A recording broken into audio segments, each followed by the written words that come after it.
qualifying students for special education. The process consists of 4 steps. The first is pre-referral intervention, the second, the formal evaluation, the third, program planning, and the fourth, evaluation and review. When I talk about the process, what I'm talking about is the steps that a teacher, a student, parents, other staff members will go through when you have a student who is struggling. The goal would be to get students the help that they need immediately, and if a lot of those immediately provided interventions don't work, then we move on to considering that the child may have a disability, which follows the steps of being evaluated formally, and then if the student is found to have a disability, based on the formal evaluation, we then create an IEP for the student, and then once we create the IEP, we implement it, but we also are constantly evaluating and reviewing the IEP that we have created. And so I'm going to walk you through each of these steps and just give you a little more information about what happens at each step. The first step is pre-referral intervention, and this is when students are noticeably struggling in class. And what this phase does, it allows us to provide students with immediate help. Step number 1 begins in different ways, but the most common is that we have concerns being voiced by the parents, teachers, or other individuals who come into contact with the student.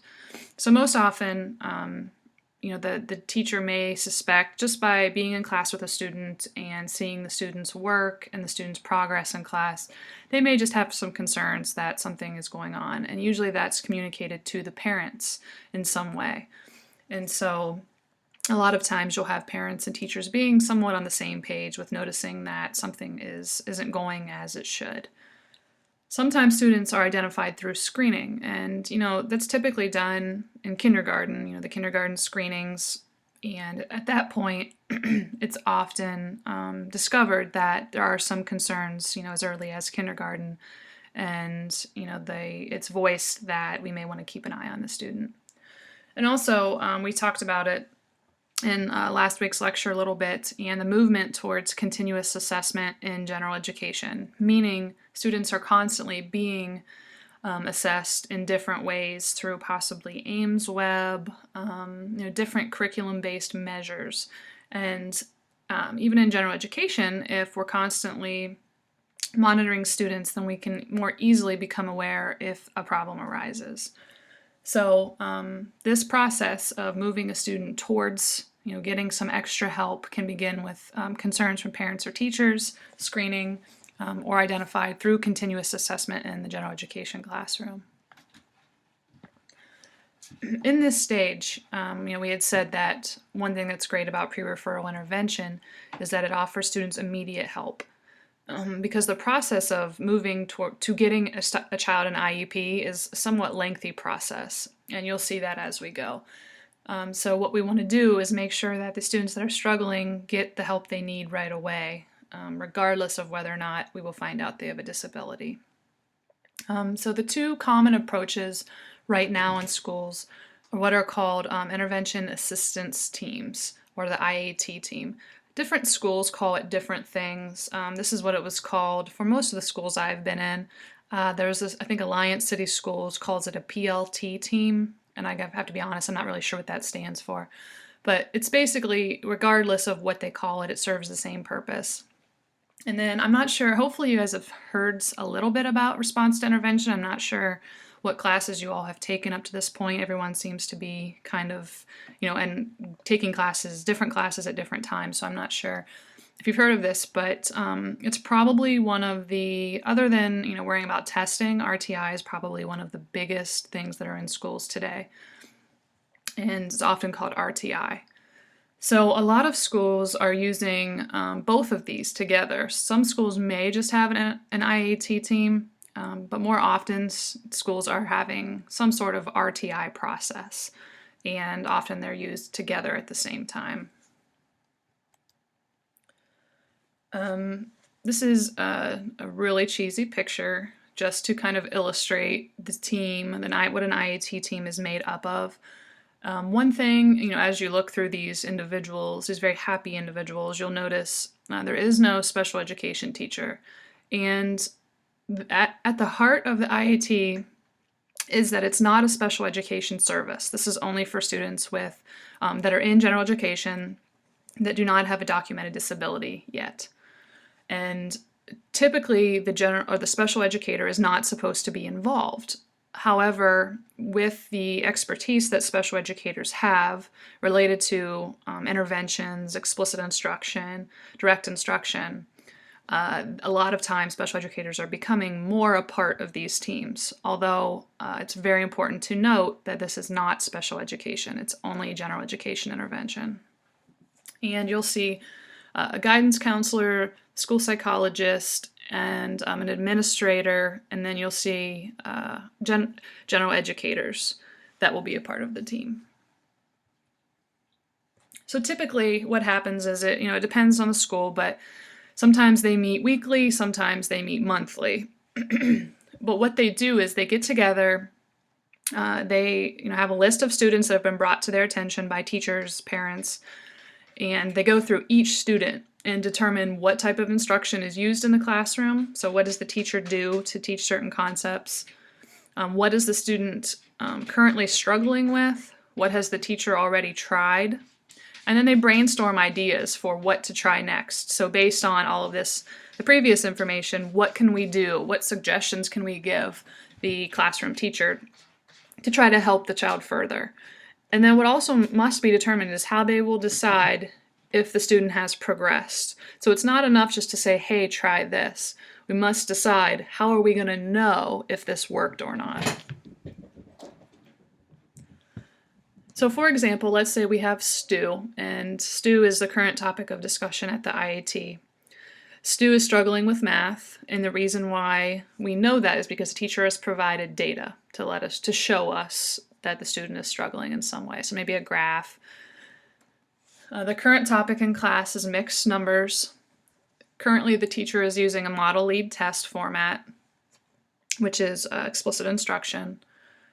And so based on that information, the team decides these are the things we're going to try. Let's try self-monitoring. We're going to have the student self-monitor a checklist for steps for completing the problem. We're going to provide preferential seating, meaning the student will sit up front, closest to where the teaching takes place. The student will have a math lab during study hall, and the student will have a reduced number of homework problems. So these are all the suggestions that have been provided to the classroom teacher.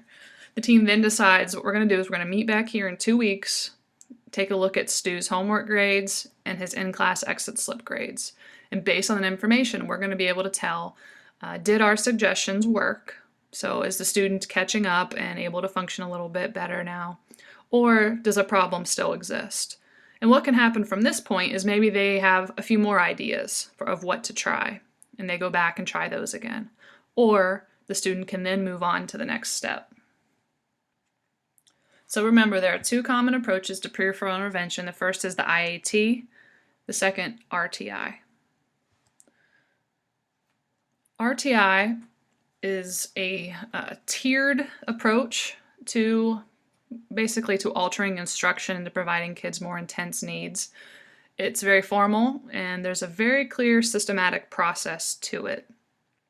It's all about data, so it's all about continuous assessment, so you always know where the student is, where they're performing, and that way you're always aware if you need to provide the student with more intense instruction, or if the student's catching up and you can go ahead and taper back some of the instruction. And so as we find the student is struggling in one tier, we know they're struggling because we're collecting the data, so then we move them up to the next tier. Each tier provides increasingly intensive instruction for the student. This is a brief video that explains a little bit more about RTI. Here, we'll look at a three-tiered model, often depicted as a triangle, as one example of how a tiered framework can be used as a school-wide strategy for instructing all students. All students will participate in Tier 1 instruction. At At this level, they'll receive effective differentiated instruction provided by the general classroom teacher as part of an evidence-based core curriculum. The evidence-based instruction offered at this level can be expected to meet the learning needs of 80 to 85% of all students. For students who don't respond adequately to Tier 1 instruction, more intensive interventions come into play. Tier 2 interventions build upon the differentiated instruction provided at Tier 1 by offering students more systematic instruction and interventions strategically designed to help them catch up in areas of difficulty. These interventions are usually delivered to a small group of students within the general classroom, either by the classroom teacher or by another team member supporting the teacher who has also been trained to deliver the interventions. Tier 2 interventions will be offered to the 15% of students for whom Tier 1 instruction was not sufficiently intensive to meet their specific learning needs. But here is a critical point. Students who receive targeted Tier 2 interventions continue to participate in general Tier 1 instruction. Tier 2 interventions do not replace the core curriculum, they supplement it. For example, Dennis has been selected to receive Tier 2 interventions based on the results of recent reading fluency data. He'll continue to participate in the 90 minutes of core reading instruction that is provided to all students in Tier 1 each day. But in addition, he'll spend another 30 minutes per day receiving targeted reading instruction at Tier 2. Under RTI, his opportunities for learning and for catching up to his classmates will have been extended. We've saved the most intensive interventions available for the small percentage of students who still lag significantly behind their peers in making academic gains. Tier 3 interventions supplement the previous tiers by providing the most intensive evidence-based interventions delivered to individual students or in very small groups. Again, the intensity of instruction at this level increases. The size of student groups is reduced, and their opportunities for direct instruction extended. Interventions in Tier 3 may be delivered by an intervention specialist or even a special education teacher. But again, these interventions supplement the instruction provided at Tier 1, not replace it, and students do not have to be identified as disabled in order to receive these interventions. Only about 5% of all students will require these intensive Tier 3 interventions. Of these students, only a portion may go on to require special ed services.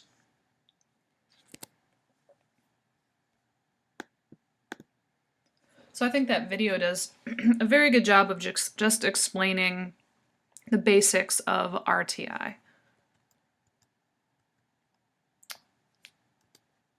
So why is pre-referral intervention important? The first is because it offers immediate assistance. Again, I know I said this previously, but the process of identifying the child with a disability, it takes a while. It takes a lot of assessment, a lot of input, a lot of meetings, and to get to a point where you determine whether the child has a disability.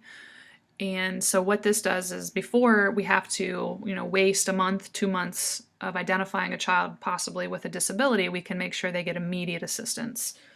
One of the big strengths of RTI, in my opinion, is that it helps constantly to improve the instruction of general educators.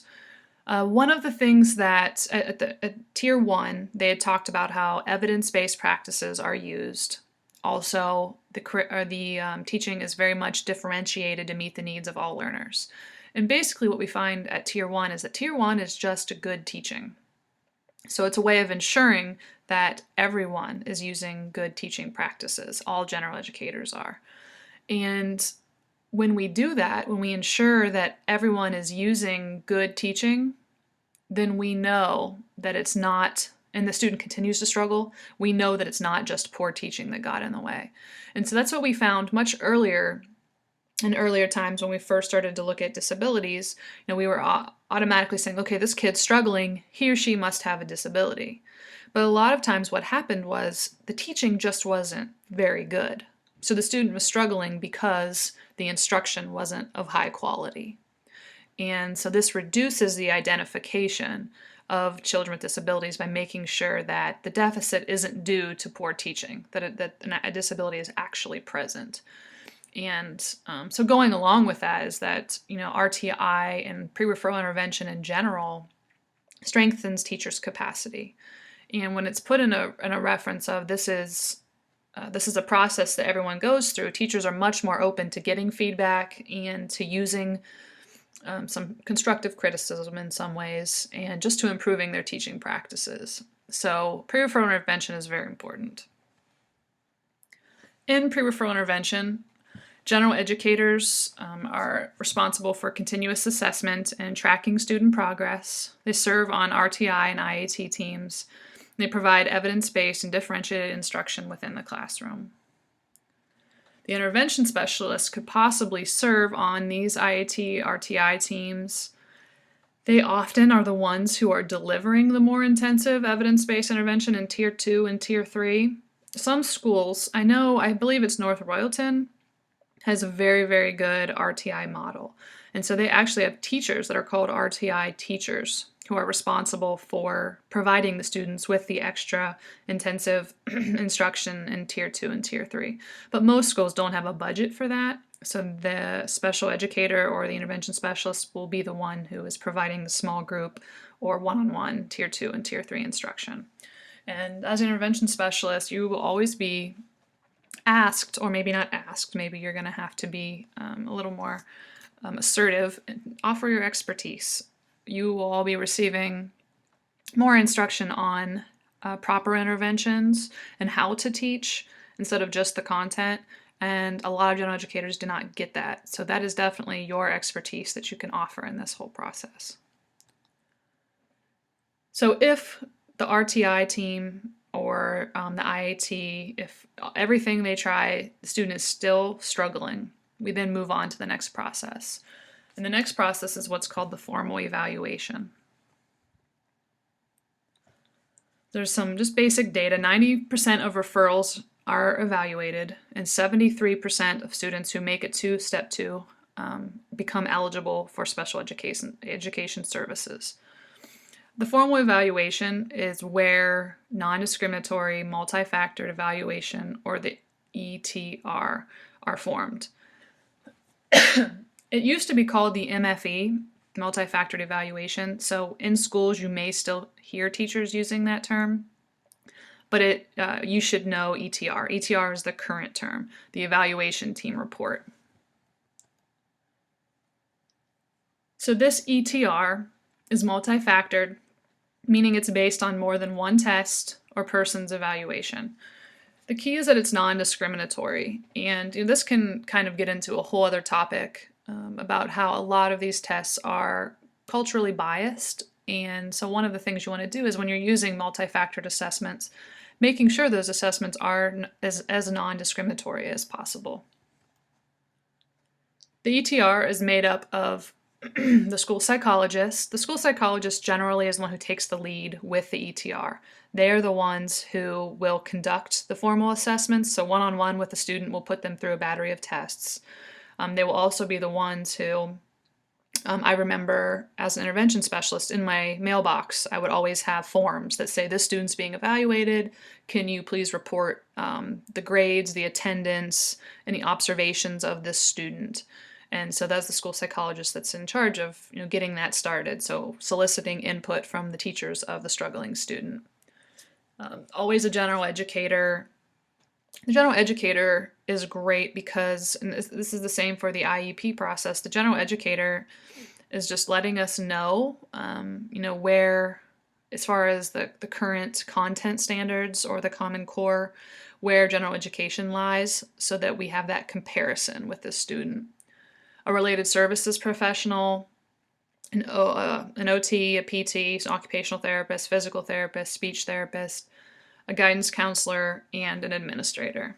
There will usually be an administrator that is assigned to special education, an assistant principal or a head principal.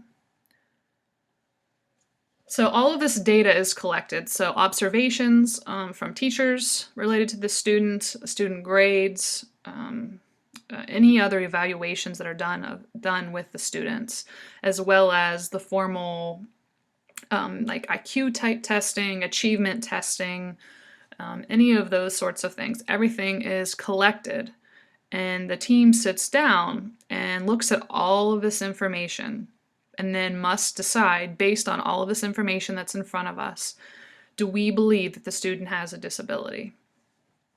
If we decide yes, that there's a disability present, then we move on to the next step. If we decide, no, the student does not have a disability, they go back into, the RTI process and spend more time getting more intense interventions. One of the things, if it is determined that a student has a disability at this point, I don't know if you guys remember this, hopefully you had some exposure to IDEA. If not, I believe we go through it in the next week or two, just a refresher, that we must have an IEP created for this student very, very quickly in order to ensure FAPE. FAPE meaning free access to public education. So the next step is program planning, which is the IEP, the Individualized Education Program. Please know that it's not Individualized Education Plan. The correct term is program. So what's great about moving through this process is once you get to the IEP, you have the ETR to use its current information that lets you know everything you need to know about the student. And so you use that as your baseline and your guide to writing the IEP. So the IEP, IDEA requires that an IEP must be developed and implemented for all students with disabilities between the ages of 3 and 21. So some people don't know that, but once students are, if they have an IEP, they're allowed to be in school up until the day of their 22nd birthday. And you would definitely see students like this. I was a high school teacher, and I taught in an ED unit for students with emotional disturbances, and most of my students will be there till their 21st birthday, or till their 22nd birthday, sorry. So what's kind of interesting about IEP team members, this is what is mandated by ODE. These people must be present at some point for the meeting. What I have found is that different schools hold you to this in different ways. Some schools, you don't have to have these people present. They get around this by just making sure that these people sign off on the IEP at some point. At Worthington, we had to have these people present. And that's how it's supposed to be. But it's very difficult to find, and when you're intervention specialists, you're the ones who have to coordinate all of these people's schedule. And it's very difficult to do because not everybody can meet after school. Not everybody can meet before school. You don't have the same planning periods. You don't have the same lunch periods. And so that's why a lot of schools don't necessarily follow through. But that's something you'll find out with your school. But if you want to follow the law, which you should, all of these people need to be present together at the IEP meeting. The first would be the parent or the guardian of the student, a general education teacher, special education teacher, which will be you, and you should be the one who's facilitating the meeting. What ODE calls the LEA rep, which is typically a principal or some sort of other administrator at the school, and then a person who interprets the evaluation results, which is typically the school psychologist. So when I was a teacher, there was always the school psychologist was always there, a principal of some sort was always there, and always had a general education teacher, myself, and then I think every time but one we had the parent present. Also, people who know the child are able to come. I had parents that would bring their attorney, bring an advocate, bring a friend who had a child with a disability. So it's up to the parent, whatever the parent is comfortable with, and then whatever the school is comfortable with. And then anytime you can include the student, you should. The students, obviously if they're young, it may not be the best, but the older they get, the more it's more important that they're involved in this whole process. So program planning, this is where the team approach comes in. So we talked about the big ideas in special education, T being teamwork. The teamwork aspect is definitely very obvious in the program planning stages. The general educator will be the one who ensures, as you're writing the IEP together, that all of the goals and objectives stay true to the content standards for all students. So this makes sure that the student is still on track to keep up with their general education peers. They will also be responsible for collecting data on the student's IEP goals. So one thing that you would do as an intervention specialist, I spent a lot of the first part of the school year, or my summer really, making copies. I had to look through, as a high school person, I had to look through all of the general education teachers that every one of my students would have. And then let's say they have general education, math, and science. So then I would have to go to that student's IEP and look, is there anything in there that's a math goal or anything in there related to science? And then I'd have to make a copy of that page along with the accommodations and modifications page and make copies of those and give those out to every single teacher for all of my students, as long as the goals and objectives related to their class. And that way they were aware that the student had an IEP, they were aware that they did have accommodations and modifications, and they were also aware that it was their responsibility to collect data on these things. What I found was that general educators did not really understand how to go about collecting data or understand that that was part of their job. And so I spent a good part of the first maybe month or two of each school year, talking to the general education teachers. I provided them with data collection forms just to make their job a little bit easier. And then I would also go in myself anytime I had some extra time into those classes and just spend some time collecting data and then share it with the general educator, what I found and how I collected the data. So you definitely have to do a lot of advocating for the students on your caseload. So your role will be to schedule the meeting. There's definitely a process that you go through. It's not just scheduling the meeting. What I always did was I started out by identifying, 3 days, 3 times that worked for me. And then I would then send those dates and times to the parent, usually via email. And they would let me know what 3 worked. If all 3 worked, just 2 of them worked, just 1 worked. If none of them worked, whatever it may be. And then I took whatever dates worked for myself and the parent and sent them out to each of the other individuals that needed to be present. And generally, this took care of it. I rarely had to resituate everything, but most of the time that worked. And then once you set the date, you have to fill out paperwork. It's called the PRO1, the parent invite. So you have to put on a piece of paper, make copies, and keep it in the file. This piece of paper that says this is the date of the meeting, and then you have to mail that to the parent. If what happens sometimes for me is I would not be able to get a hold of the parent, and so I'd send the meeting, and then I'd send home the parent invite. And if I didn't hear back from them, I have to send another one to the parent. If you still don't hear back, you'd have to send a third and final PRO1 form. And you have to send it in a way that makes sure that whoever answers the door when it arrives has to sign for it. So certified mail or whatever it may be.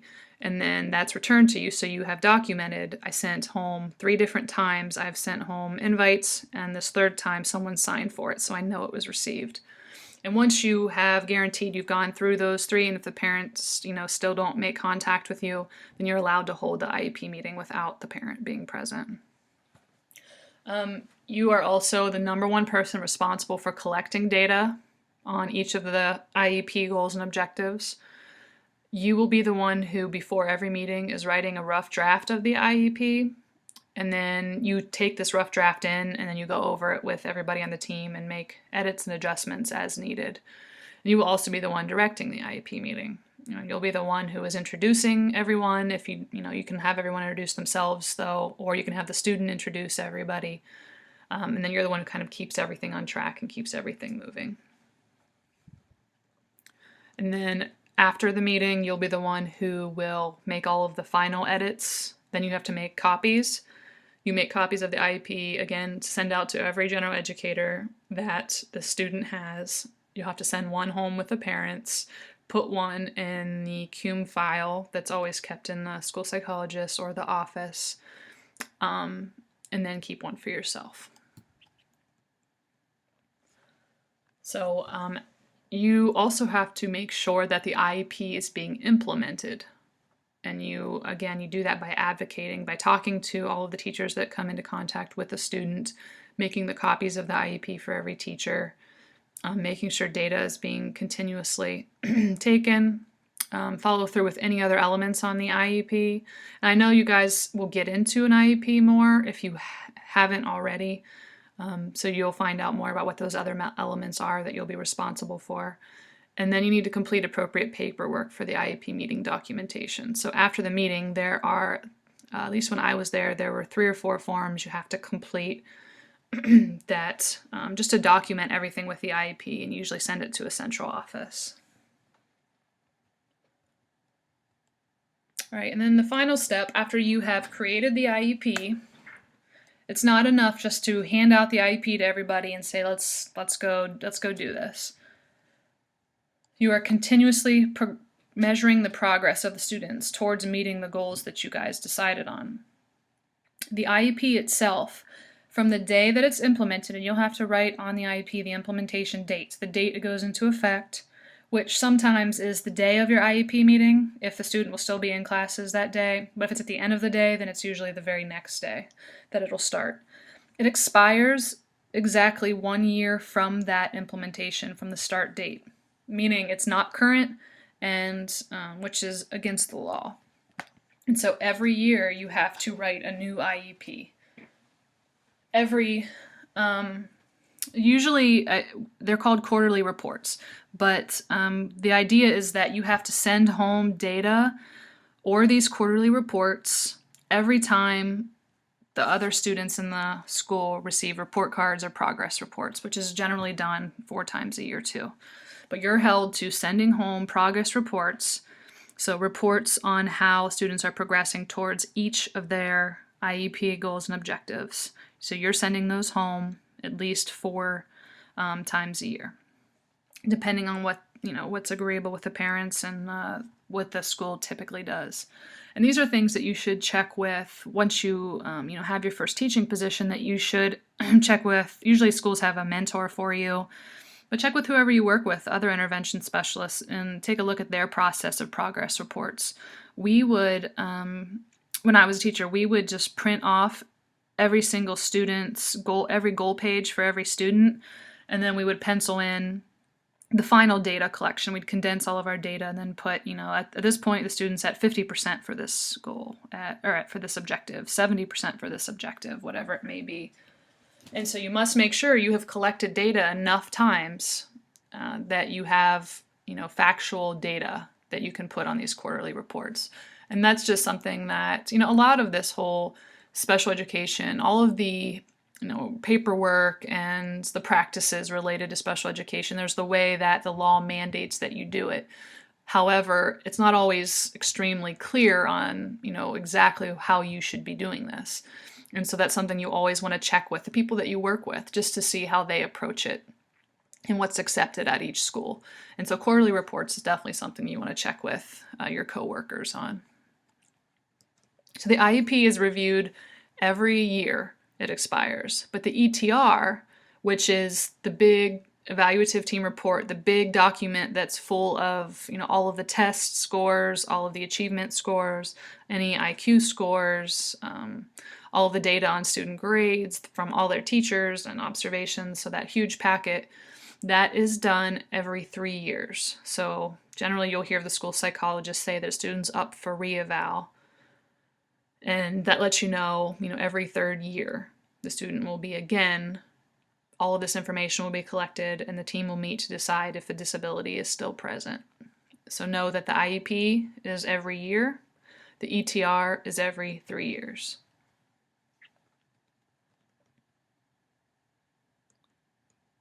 So if you plan to go to be a general educator, and you have a student with an IEP, your job is to, first of all, familiarize yourself with their goals and objectives. So make sure you are looking at the IEPs of the students that you have, because you are responsible by law for providing any accommodations and modifications that the IEP says the student needs.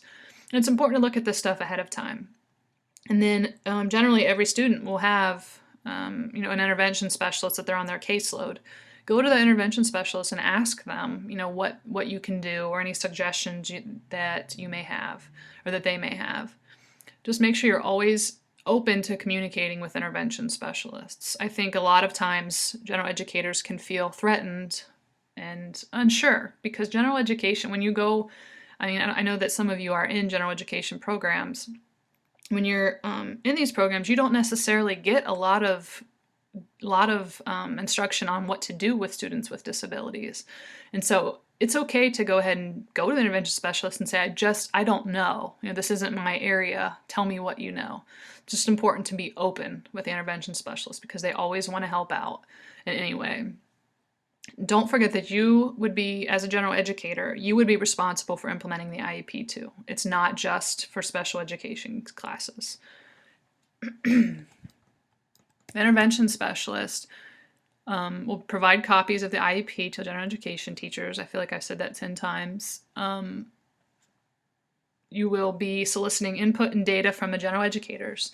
Now, you will be responsible for collecting data yourself, but make sure that you're making it as easy as possible for general educators. What I would do before every IEP meeting was coming up, I would send out a data sheet to every general educator that my students would have. Just basic form that says, what is the current grade of the student? What grade are they earning? How many homework assignments are missing? How many days did they miss? Or, looking for the attendance numbers. How opinions of how the student behaves. How many detentions have you given the student? Just general observation. So I asked them to fill out this form, and that helps me a lot when I'm writing, when I'm, meeting with the parents again, or when I'm writing the IEP. You need to make sure you're an advocate. So not, going up to general educators and talking about that they don't know anything and you don't know what you're doing, and just making sure that they understand that that you offer a certain expertise and you're more than happy to discuss it with them, and I'm here to help. Basically, I'm here to help you in any way that I can, and that we're in this together to help the students. One of the things that they say not to do is to refer to the kids on your caseload as my kids, and that's hard for me. I know I shouldn't do that. They're with a general educator, you want to say they're both of our kids. They're in our classes, they're in our care. But that's something I need to get out of by saying my kids. So try not to always refer to the kids in your caseload as your kids. Make sure that general educators know that they're both of your kids. Another thing that I did at the beginning of every year was making sure I wrote down the date that all of the IEPs would expire, and because that was a huge, huge deal, that I know if anybody was late on their IEP, you'd basically get to hear from the boss and you'd get yelled at. I mean, it was a very embarrassing situation and very illegal. It opened basically the whole school up to being sued. So you always want to write the dates of all of your IEPs when they expire, and then I would always try to schedule my IEP meetings at least 2 weeks ahead of time, because you will always have, if you wait to the last minute, you will always have parents who will cancel or who can't make it, something comes up. I've had a snow day get in the way, and other things come up. So make sure you are keeping track of these dates and trying to schedule the meeting well in advance so that if something goes wrong, you still will be able to meet the deadline. So to review the 4 steps, the first step is pre-referral intervention. So before referring the child for an evaluation. Then if the student struggles there, they move on to a formal evaluation, or the ETR. If the ETR team decides that the student has a disability, they move on to the program planning stages, which is the Individualized Education Program, or the IEP. And then once the IEP is created, you and all of the other adults in the child's life will be responsible for reviewing and evaluating the ETR and the IEP. What's also important is that remember that in the pre-referral intervention stage, this is largely a general education thing.